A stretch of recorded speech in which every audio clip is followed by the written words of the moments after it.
Senhoras e senhores, sejam muito bem-vindos a mais um módulo do Corações e Almas. Eu tô com tanta alegria que eu não consigo me conter, cara. Olha onde é que a gente tá. O módulo que nós vamos tratar agora é civilização. E não existiria, cara, nada melhor para nós falarmos sobre civilização que estarmos aqui no berço de todas as grandes civilizações da humanidade como um todo. E o que é civilização, cara? O que faz a gente sair do mundo bárbaro e termos um mundo civilizado? Qual é o principal diferencial que a gente enxerga? O que nos fez ser diferentes de todos os outros animais? O que nos fez dominar o planeta Terra? A espécie humana, dominar todo o globo terrestre? Meus amigos, a cultura. A cultura. E o que é cultura? Cultura é algo que cresce, algo que se desenvolve.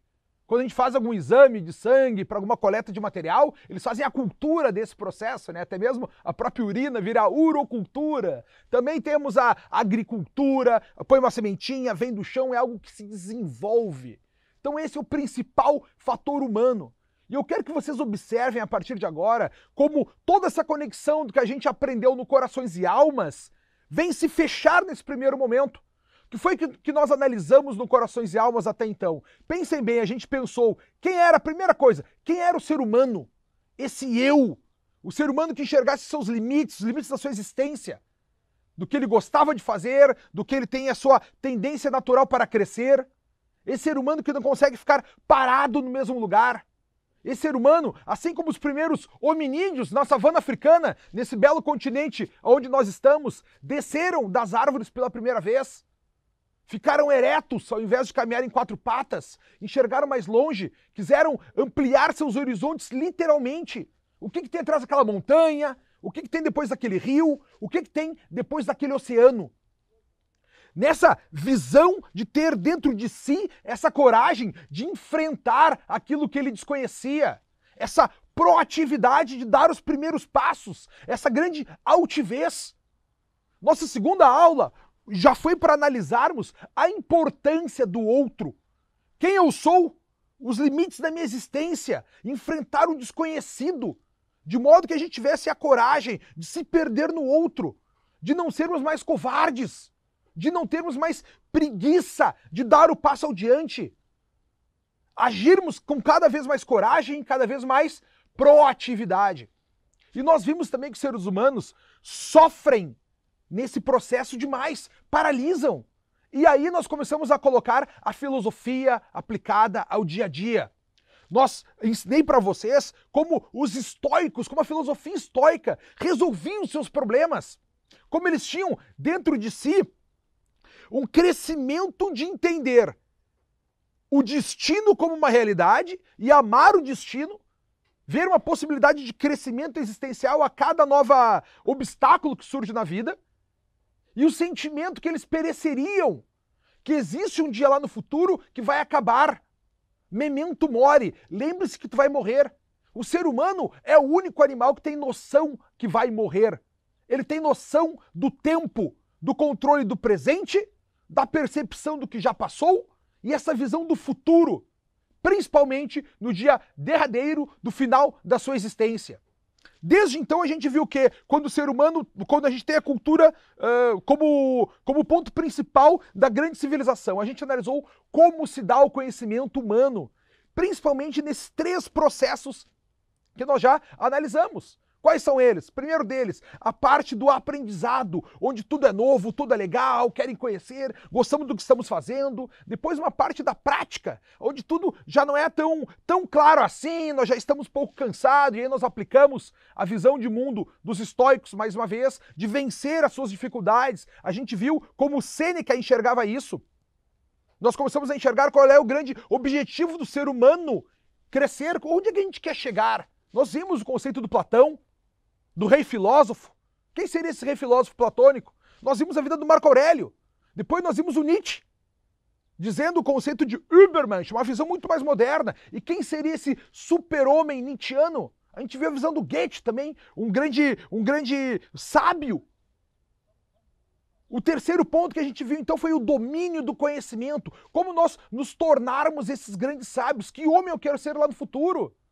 O homem que está lá no futuro já está dentro de ti hoje. e tu tem que fazê-lo nascer. Esses pontos nós vimos, as dificuldades que todos esses mestres tiveram nas suas vidas, saber o que fazer e o que não fazer. Essa é a parte mais importante que nós temos que analisar até então. Nossos últimos módulos foi para tratar o quê? A ampliação do conhecimento, ampliação do domínio do conhecimento. A gente analisou essas características únicas que esses homens especiais, que esses grandes, dos melhores seres humanos que nós já tivemos na face da Terra, através do estudo das suas biografias. Que características eles tinham para enfrentar esses seus dilemas, para angariar todo o conhecimento. Então olha só, o eu, o outro, o enfrentamento do medo, a altivez de seguir adiante, o conhecimento como ele nasce, aprendizado, como a força e constância pela prática, a ampliação do domínio do conhecimento, e o que a gente viu depois aqui no Corações e Almas, vocês têm acesso gratuitamente, exclusivamente ao curso A Escola de Frankfurt, foi como uma teoria apareceu para atacar exatamente esse conhecimento que foi construído. Como eles conseguiram destruir o que nós temos até então, a partir do ataque ao quê? Da nossa cultura. Ataque à família, que é a base da transferência da tradição, que é a transferência do conhecimento. Isso foi que a gente viveu até então com uma desconstrução do mundo e a desconstrução do indivíduo. Então, o que eu tô contando para vocês aqui, cara? Assim, ó, o que é o conceito de civilização? É o conceito da cultura sendo transmitida. Tá, mas o que é cultura sendo transmitida? É o conhecimento sendo transmitido através de geração em geração. E nesse ponto a gente tem que enxergar o quê? Que essa observação do que o homem fazia é o objetivo de o quê? Da história, do conceito da ciência e história. E aí esse vai ser a primeira conversa da primeira aula que nós vamos ter aqui. O conceito de história. Todo mundo se lembra dos tempos de colégio, quando te ensinavam história, parecia uma matéria cansativa, porque os teus professores faziam tu recordar nomes de guerras, memorizar algumas datas, mas não te explicavam o que interessava, por que interessava saber a história. Meu amigo, a história serve para uma coisa, para te ensinar o que tu deve fazer e o que tu não deve fazer. É por isso que nós analisamos a vida de todos os grandes mestres, de todos os grandes gênios. Foi isso que eu fiz com vocês no Corações e Almas até então. Ter uma percepção cada vez mais, uma abordagem cada vez mais filosófica da história. E esse conjunto de aulas que nós teremos agora será um approach novo sobre uma linha que nós já falamos muitas vezes aqui, da sociologia do conhecimento. E por que eu falo para vocês em sociologia do conhecimento? Porque agora tu vai ver a importância do conhecimento humano ligado à nossa sociedade. Essa é a história da civilização. E qual é o objetivo da história, como eu falo com vocês? O objetivo da história, senhores, é o autoconhecimento humano. Foi esse mesmo processo que nós fizemos no Corações e Almas até então. Saber quem eu sou, meus limites, minha relação com o desconhecido e assim sucessivamente. Porque o domínio do conhecimento do que é história é a principal resposta para nós darmos, a principal maneira de responder a uma das maiores perguntas do ser humano. É o que nós somos? Quem sou eu? Qual é o meu conceito? De onde é que eu vim? A história tem a capacidade de ensinar ao homem a observação de todos os fatos, todos os seus passos, ensinar o homem tudo o que ele já fez. E no momento que ele ensina o homem tudo o que ele já fez, ela tem a capacidade de ensinar o homem aquilo que ele é. E a própria história em si tem a sua história. E é isso que eu vou mostrar para vocês hoje, duas características essenciais da ciência história. Todas as culturas que nós temos aqui, a gente pode pegar os nomes que nós quisermos, nós vamos pegar das grandes civilizações, por exemplo, a cultura egípcia, já que nós estamos aqui de frente a esse absurdo aqui, esses colossos da civilização que permanecem por milênios e milênios aqui a nos observar, como diria Napoleão Bonaparte, quando ele venceu a Batalha das Pirâmides em 1798, ele subiu, falou, né, para o seu exército que estava ali embaixo o seguinte: senhores, soldados, lá de cima das pirâmides, 40 séculos vos contemplam. 4.000 anos vos contemplam. Olha que peso que ele está dizendo para nós, né, cara? A gente está falando de 4.000 anos de história. Então, essa civilização, cara, transmitia adiante seu saber. Só que isso se dava, na imensa maioria das vezes, de maneira verbal. Eles conversavam um com os outros, contando o quê? Exatamente as suas fábulas imaginárias sobre a origem do seu passado. O segundo passo foi fazer de maneira pictórica, que é o que nós temos aqui no Egito, como uma tradição de transmitir toda a sua origem, as lendas, os seus costumes através de desenhos, os hieróglifos. E toda forma de conhecimento humano, de existência, da sua origem, normalmente era traçada, passava verbalmente por criações humanas, através de lendas, através de atos de deuses, ou se não, a existência de heróis. Nós sabemos que tem diversas civilizações do mundo, por exemplo, a civilização nórdica, ela tem por si a existência de deuses que são heróis. A gente tem a civilização grega, que tem a ideia de deuses, que são também guerreiros. A gente tem a ideia, por exemplo, na religião cristã, a nossa ideia é que tudo começa lá com Gênesis, com Deus que olha para o mundo e diz, Fiat Lux, ele constrói o mundo em determinados dias, primeiro constrói o planeta, depois coloca os animais, até que, enfim, constrói o homem e depois descansa. Até mesmo, vale a pena a gente saber também aqui, no próprio Egito, a gente tem o Monte Sinai. No Monte Sinai é o local onde Moisés recebe os 10 mandamentos, né, senhores? Então olha que simbólico nós estarmos no Egito para falar exatamente de civilização e de toda a história dessa história. Só que as sociedades, cara, quando transmitiam esse conhecimento entre si, eles não tinham a preocupação de fazer uma pesquisa para diferenciar se os eventos relatados nas suas mitologias, nas suas lendas, se eles eram verdadeiros ou não.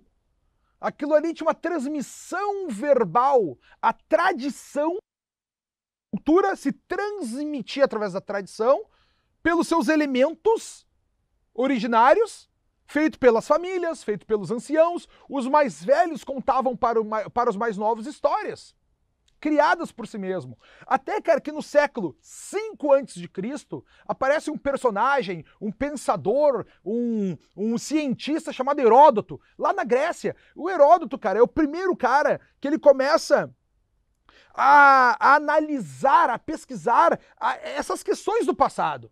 E ele começa a fazer o quê? Ele começa a ver essas fábulas que são contadas, essas lendas que são contadas, comparando com os fatos reais. Vamos saber mesmo, se a história de Atlântida é verdade ou não. Ele foi lá pesquisar onde é que ficava Atlântida. A história de Pompeia, se pegou fogo ou não, se aconteceu a grande explosão do vulcão. Ele foi lá ver o que estava acontecendo, para saber. Você sabe que até Nápoles, mesmo na Itália, que ele se chamava Magna Grécia. Era a Grande Grécia, que seguia desde a Ásia Menor, onde é Constantinopla, onde fica Istambul, até a cidade de Nápoles, né? Neópolis, a cidade nova. Ou seja, esse processo de busca do saber do Heródoto, essa investigação, recebeu o nome de história. E por quê?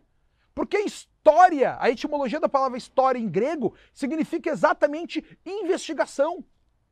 Então Heródoto tinha essa questão, vamos saber se isso realmente aconteceu, se isso aqui existiu de fato. Foi o primeiro pensamento no conceito de história, de ciência, de método. Agora, um outro grego, cara, que foi muito importante também para a história, que deu um passo adiante, que acaba chegando até os dias de hoje, cara, foi o Tucídides. Tucídides também era um cara, um pensador, um filósofo lá do século V a.C.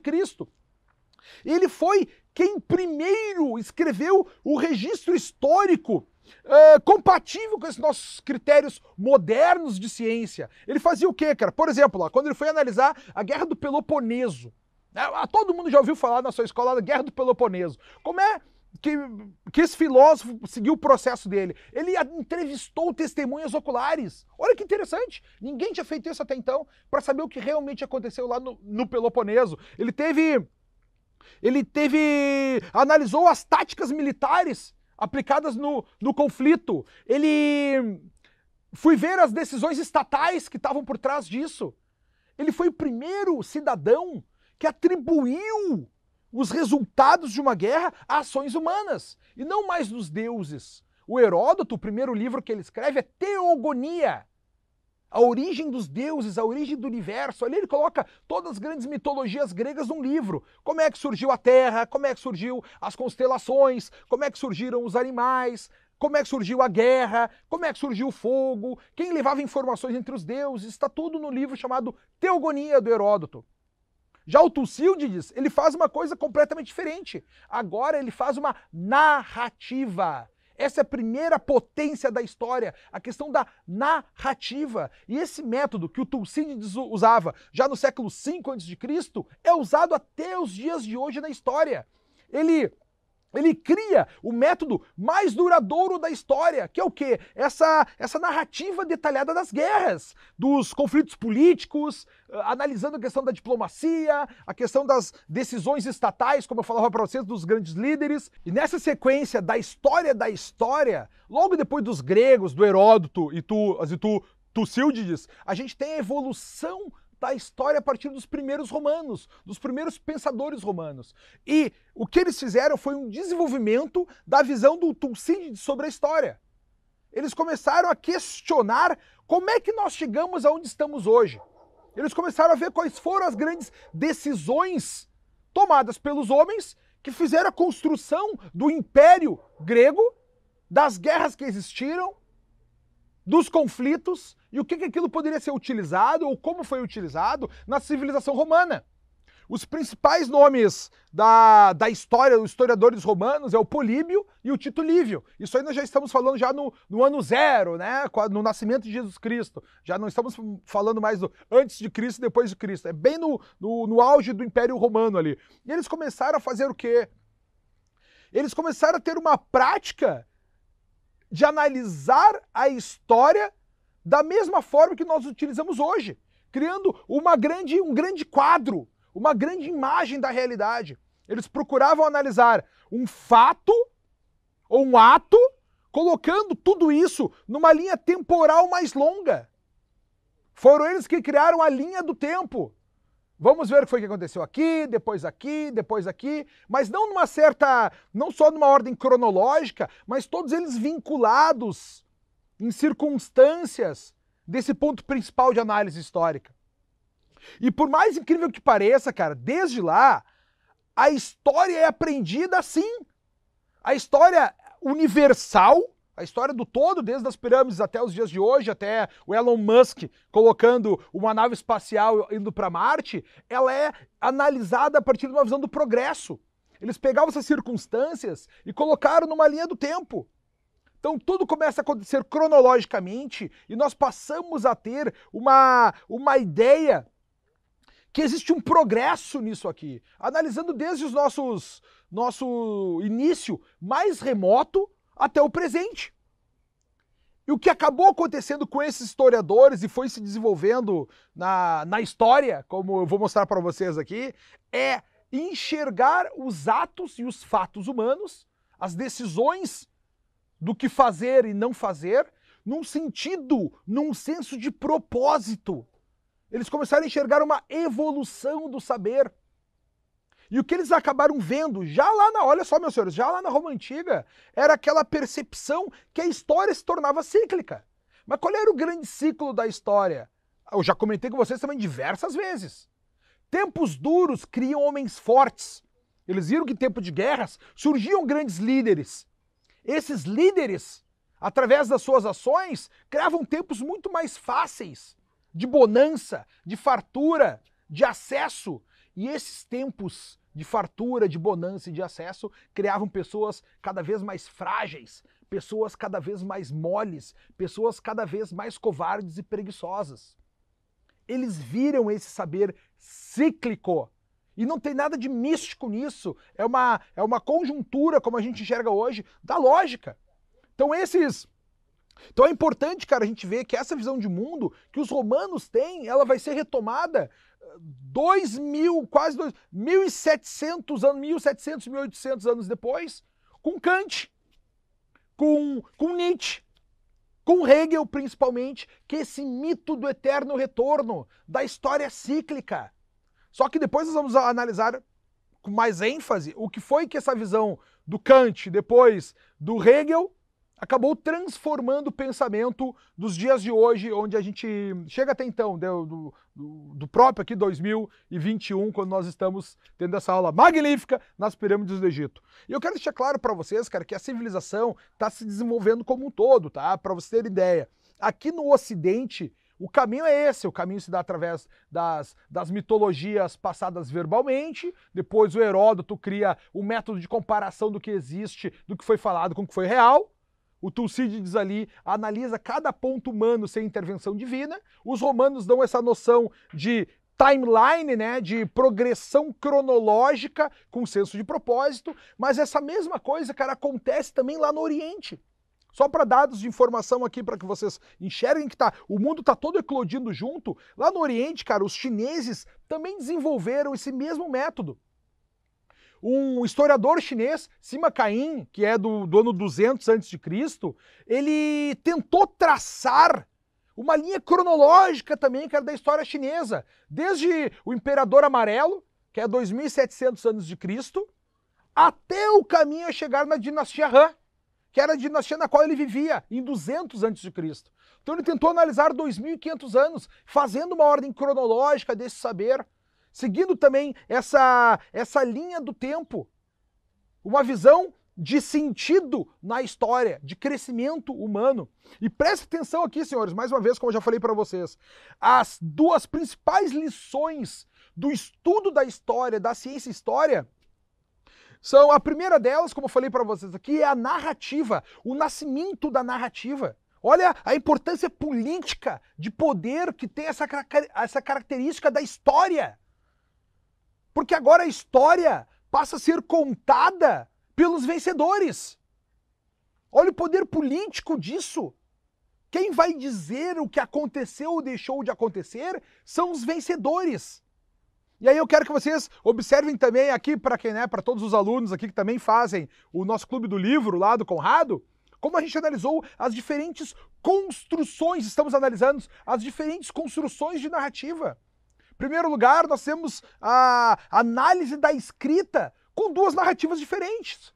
A gente viu uma narrativa do Schopenhauer, na arte de escrever, vale a pena também para os que não são alunos do Clube do Livro enxergarem essas visões e fazerem, fica aqui as sugestões dessa leitura. A gente fez análise da escrita com Schopenhauer no século XIX e a gente fez agora, já no século XX, no século XXI, uma análise do Stephen King, como ele escrevia e como se dá essa narrativa desses dois saberes. A narrativa através da poesia, do romance literário, das biografias, como já faziam os antigos romanos, a análise da vida das pessoas, que são baseadas em entrevistas.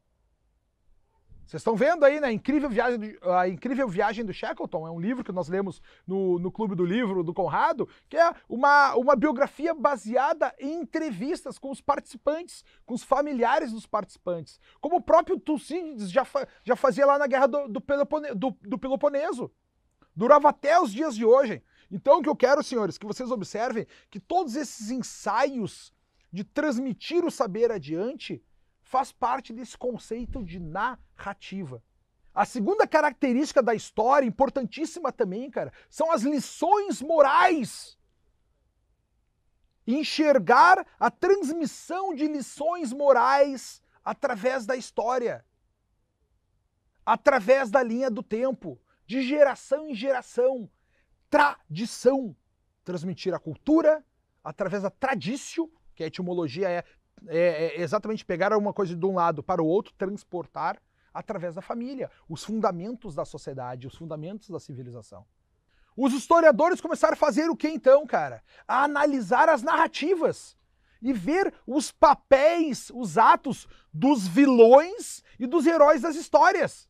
Eles começaram a refletir sobre a força e a fraqueza de cada um desses seres, de cada uma dessas entidades. Eles começaram a analisar o caráter de cada uma dessas pessoas, desses grandes nomes da história, dos bons imperadores e dos maus imperadores, dos bons líderes e dos maus líderes. Eles começaram a analisar o caráter dos faraós, O caráter... Bom, nós vimos aqui, né, cara, já durante nossas últimas aulas, comentei com vocês também aqui, análise da vida, por exemplo, o conceito do rei filósofo. É o Platão analisando que rei seria esse que saberia distinguir o que fazer do que não fazer. Vem aí depois uma outra narrativa, óbvio, algumas centenas de anos depois, do Marco Aurélio, analisando o que ele deveria fazer e o que ele não deveria fazer. A mesma coisa faz o Nietzsche. O Nietzsche reflete sobre a vida desde o Júlio César, um grande imperador romano, para saber o que deveria ser feito e o que não deveria ser feito. E aí ele enxerga quem é que tomou essas decisões acertadamente. Foi o Goethe. Vocês compreendem como a história vai se repetindo, cara, desde o Platão, o mesmo método, até a gente chegar no Nietzsche, bem dizer, nos dias atuais, aí no século XIX. Assim a história vai se desenvolvendo, através de narrativas combinadas com lições morais. Quando a história humana alcança a nossa fase medieval, os historiadores começam a se preocupar cada vez mais em relatar histórias, transmitir as narrativas, passar a cultura, o conhecimento, a visão dos grandes feitos dos grandes homens.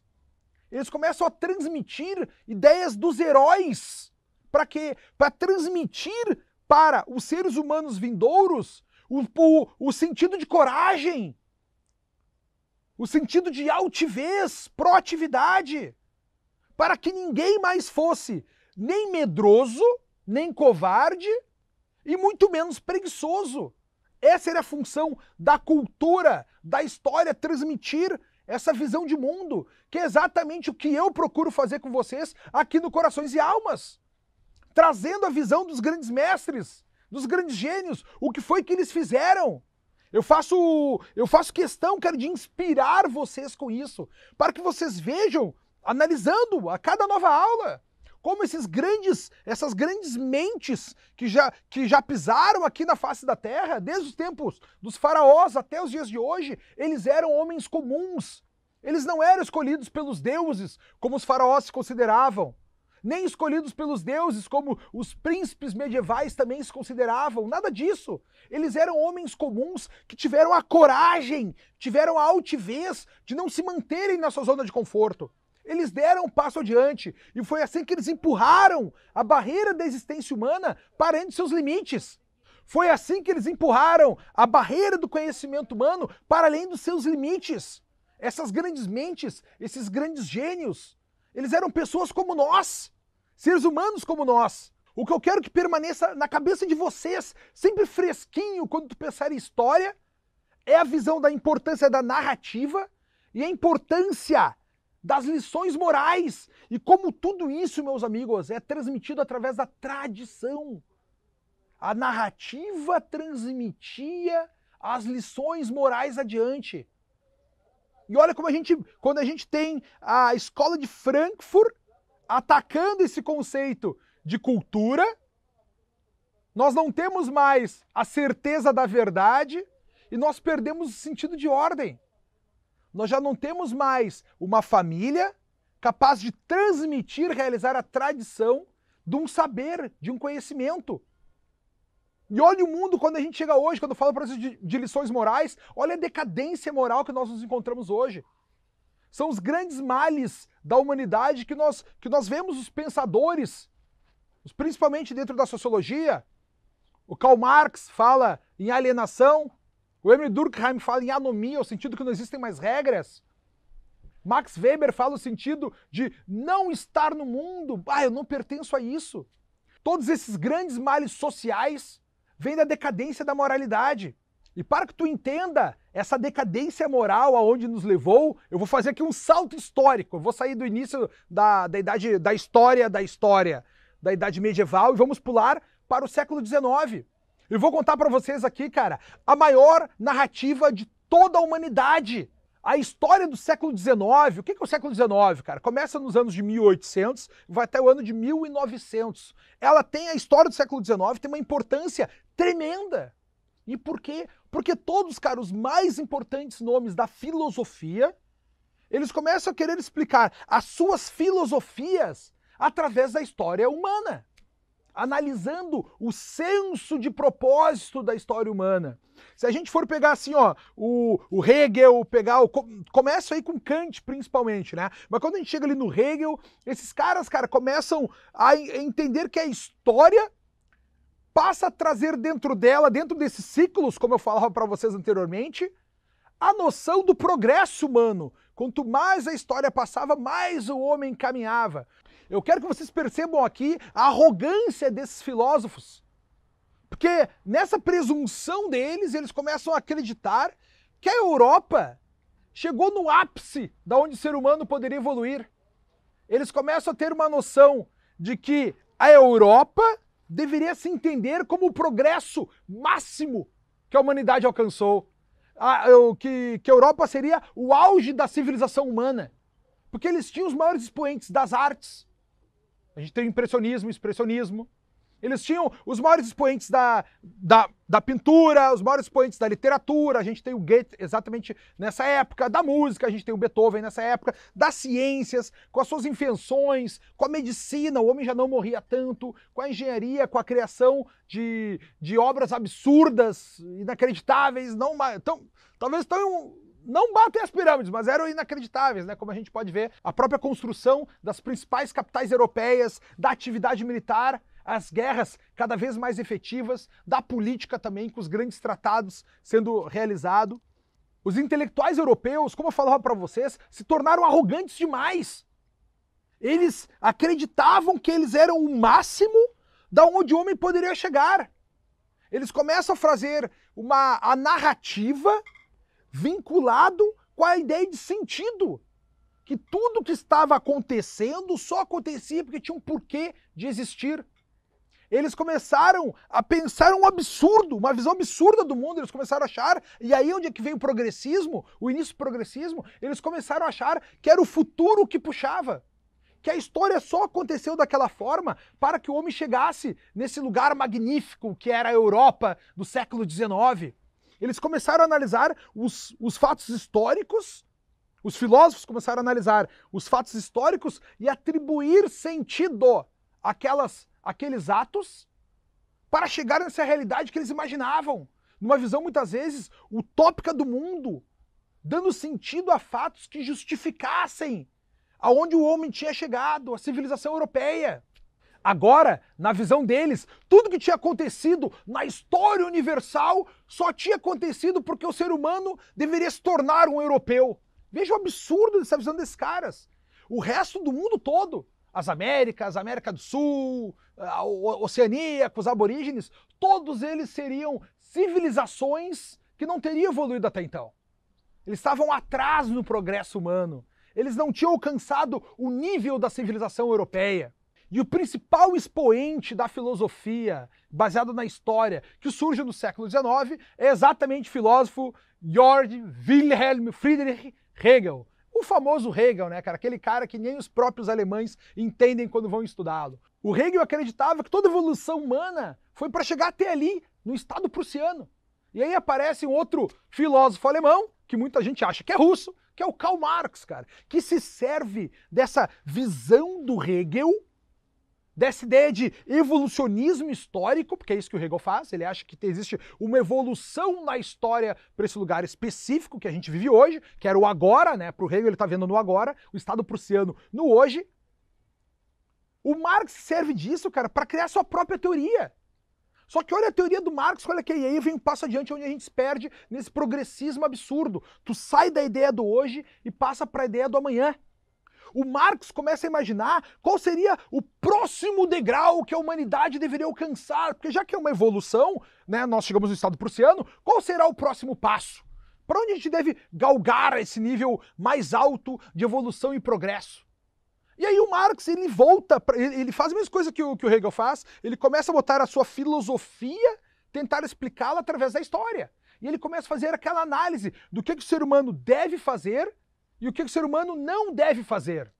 E quando Karl Marx começa a analisar os problemas sociais advindos da Revolução Industrial, como a gente viu na nossa... Bom, você tem acesso aqui, como eu já falei para vocês, à Escola de Frankfurt, né? Então, se tu ainda não assistiu, vai lá e assiste a primeira e a segunda aula para ter uma visão mais profunda disso que eu vou falar para vocês aqui em seguida, tá? O Karl Marx, cara, ele começa a enxergar que esse progresso econômico criado pelo capitalismo, ele vai cada vez mais trazer a destruição do homem, porque ele está vendo que os problemas sociais, o abismo social, as mortes, o perecimento, a exploração que estava existindo no sistema capitalista. E a partir de então ele vê o quê? Bom, para aí.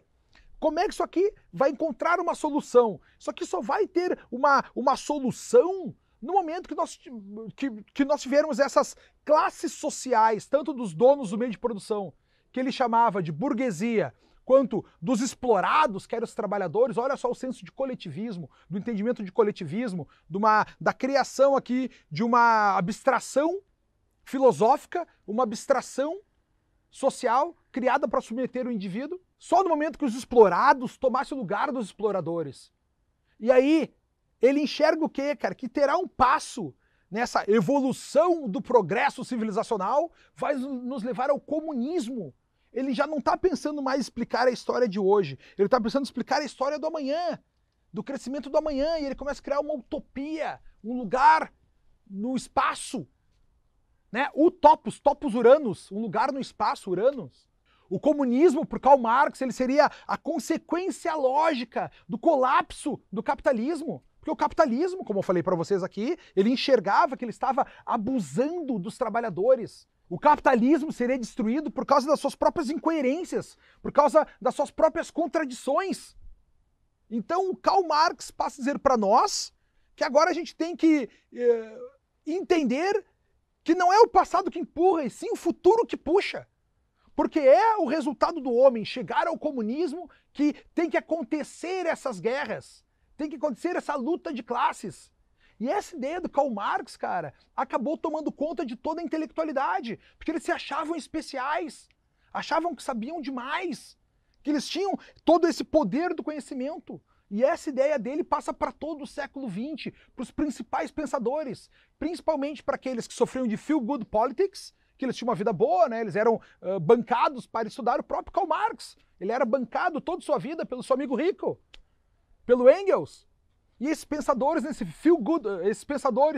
feel-good politics, né, nesse sentimento de sentir culpados por terem chance na vida, começam a divulgar essa teoria de que aqueles mais explorados deveriam vencer os vencedores, deveriam vencer os patrões, vencer os burgueses.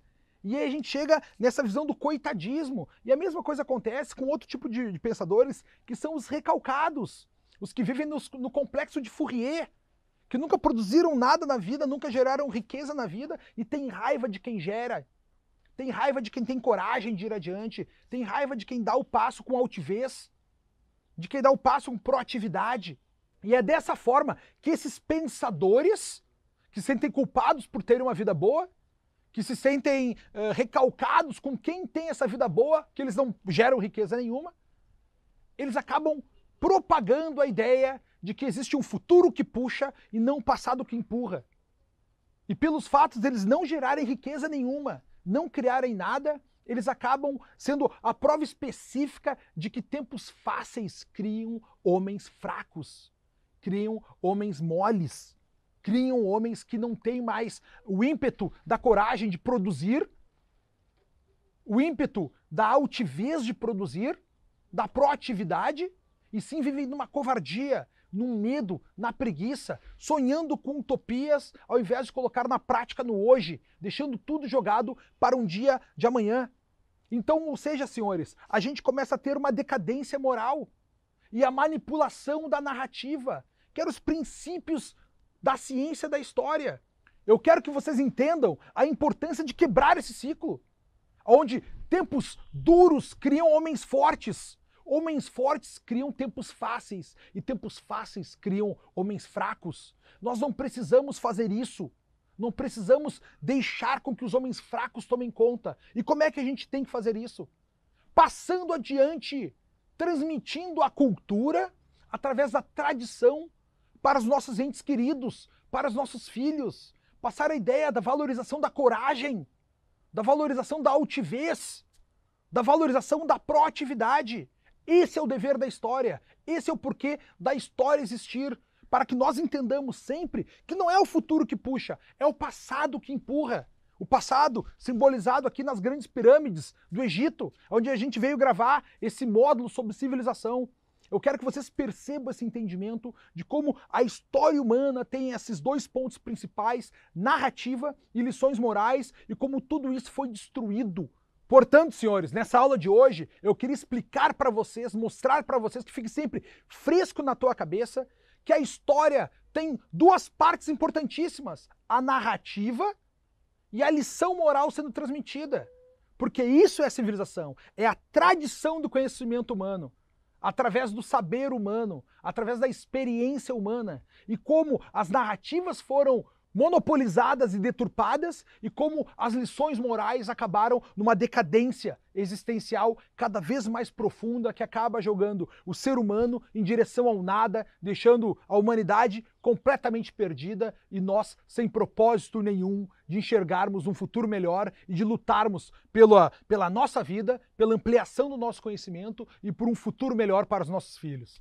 Nos vemos na nossa próxima aula, direto do Egito.